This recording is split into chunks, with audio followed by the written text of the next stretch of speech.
Hello student. Class 12th history का आज हम सेकंड पार्ट शुरू कर रहे हैं, जिसका कि टॉपिक है हमारा kings, farmers and towns, early study and economics 600 BC to 600 CE। यानी कि इसमें ये बताया गया है कि देखो 600 BC से लेकर जो 600 CE या फिर इसको आप 600 AD भी बोल सकते हैं, यहाँ तक का जो समय था, इसमें किस प्रकार से अर्ली स्टेट डेवलप हुए, उनकी इकोनॉमिक्स कैसी थी, किंग्स, फार्मर्स और टाउन्स क्या थे, कैसे थे, यही सेकंड वाली थीम में बताया गया है। फर्स्ट वाली थीम में हमने हड़प्पन सिविलाइजेशन के बारे में पढ़ा। हड़प्पन सिविलाइजेशन जो थी वह मतलब एक प्रकार से मान सकते हैं कि हमारी सभ्यताओं की शुरुआत ही थी। किस प्रकार से सिविलाइजेशन डेवलप हुई, फिर हमने ये भी देखा कि वो डिस्ट्रॉय हुई, डिक्लाइन हो गई। देन उसके कई सालों बाद जब 600 BC, यानी कि देखो हड़प्पन सिविलाइजेशन को अपन मानते हैं कि मैं भी 2600 और 2500 BC से लेकर लगभग 1800 और 1900 BCE तक का हमारा एक मानना है। बट देखो मानना इसलिए क्योंकि उसका कोई एग्जैक्ट टाइम नहीं बता सकते हम, वो उसका कोई रिटर्न में नहीं है हमारे पास। वो जो चीज़ें हमने देखी हैं बस उसी से हमने एक अंदाज़ा लगाया है। तो अकॉर्डिंग टू हम मतलब हमारा जो अंदाज़ा था उसके अकॉर्डिंग हम मान सकते हैं कि लगभग 1800 और 1900 BC तक वो ख़त्म हो गई।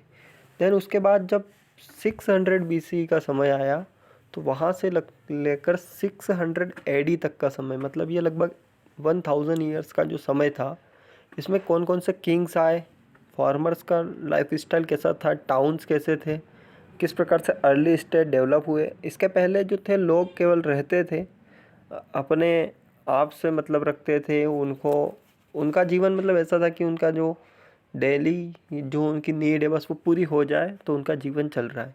बट अब अर्ली स्टेट मतलब धीरे धीरे राज्यों में उस राज्य का कोई राजा होना चाहिए, इस प्रकार से डेवलपमेंट होना शुरू हो गया। तो there were several developments in different part of the subcontinent during the long span of 1500 years following the end of the Harappan civilisation. मतलब जब हड़प्पन सिविलाइजेशन ख़त्म हुई तो उसके लगभग अगले 1500 सालों तक अलग अलग पार्ट्स में हमें अलग अलग सब कॉन्टिनेंट के अंदर डिफरेंट देखने को मिले और अलग अलग डेवलपमेंट्स हुए।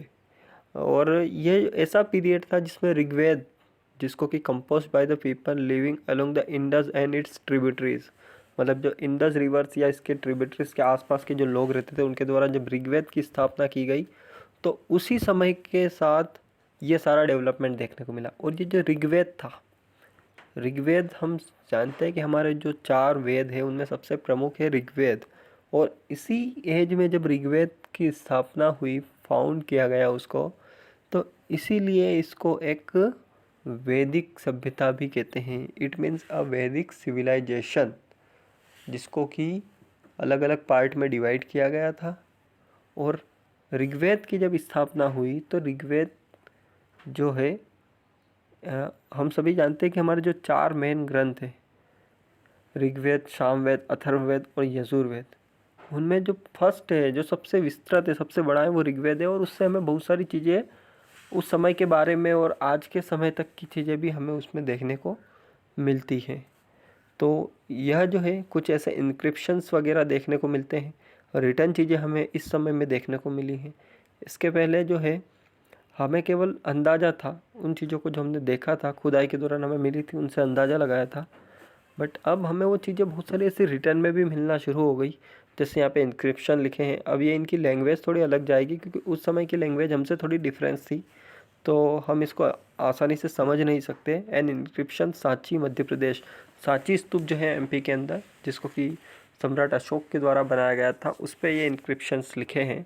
तो इनके द्वारा हमें बहुत सारी ऐसी जानकारियाँ उस समय के बारे में मिलती हैं। बहुत सारे ऐसे डेवलपमेंट्स हमें इस समय में देखने को मिले। Historians attempt to understand this developments by drawing on a range of sources, जैसे जो इंक्रिप्शंस हुए, टेक्स्ट हुए, कॉइन्स हुए, विजुअल मटेरियल्स मिले, उसके थ्रू हमें जानकारी मिलती हैं।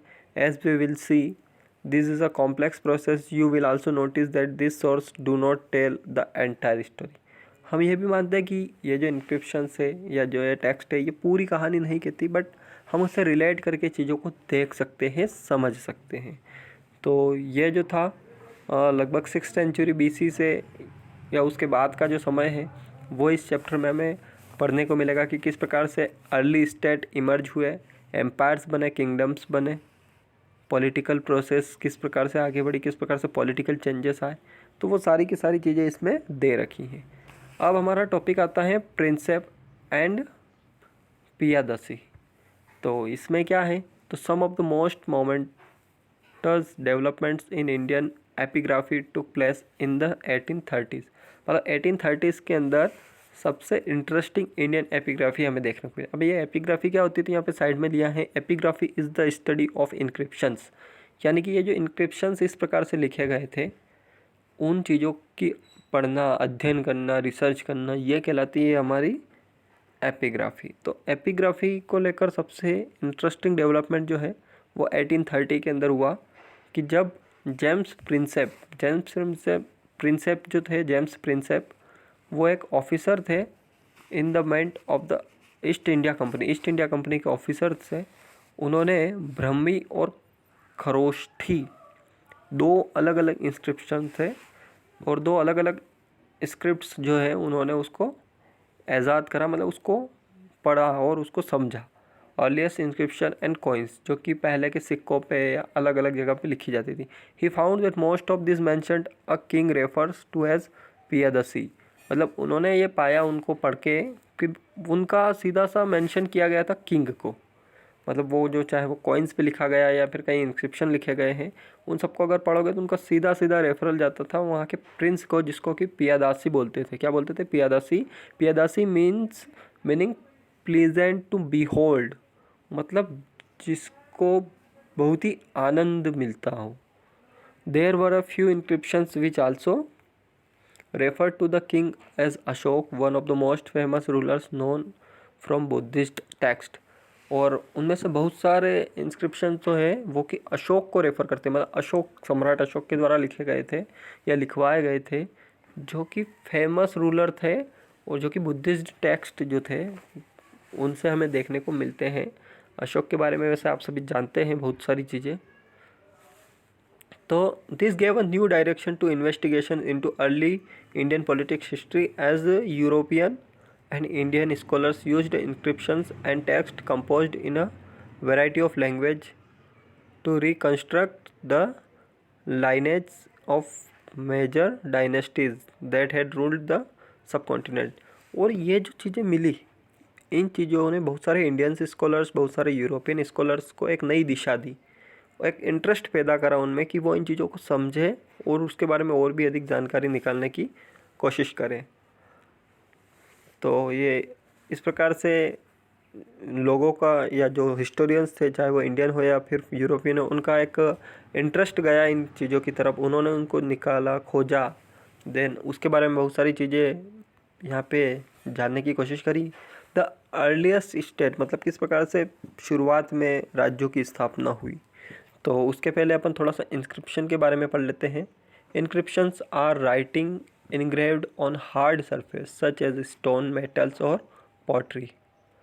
मतलब इंक्रिप्शंस जो होते हैं किसी हार्ड सरफेस के ऊपर कुछ चीज़ें लिखी होना, चाहे वो स्टोन हो, मेटल हो या फिर कोई मिट्टी से बने बर्तन हो, उनके ऊपर कुछ चीज़ें लिखना।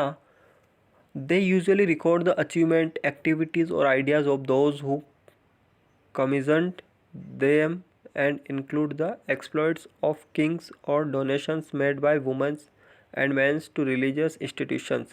मतलब जैसे किसी के द्वारा कुछ डोनेशंस देना, किंग के द्वारा कुछ आदेश देना, या कुछ और भी ऐसी चीज़ें जिसको, जो कोई अचीवमेंट हो या जिसको संभाल के रखना ज़रूरी होता है। तो एक रिकॉर्ड रखना, ये इसमें आता है इंक्रिप्शन में, मतलब किसी का एक परमानेंट रिकॉर्ड रखना। तो परमानेंट रिकॉर्ड रखने के लिए वो क्या करते थे कि उन चीज़ों को क्या करते थे कि पहले किसी हार्ड सरफेस पे उसको बना देते थे ताकि वो परमानेंटली रह सके। तो ये होता है इंक्रिप्शंस।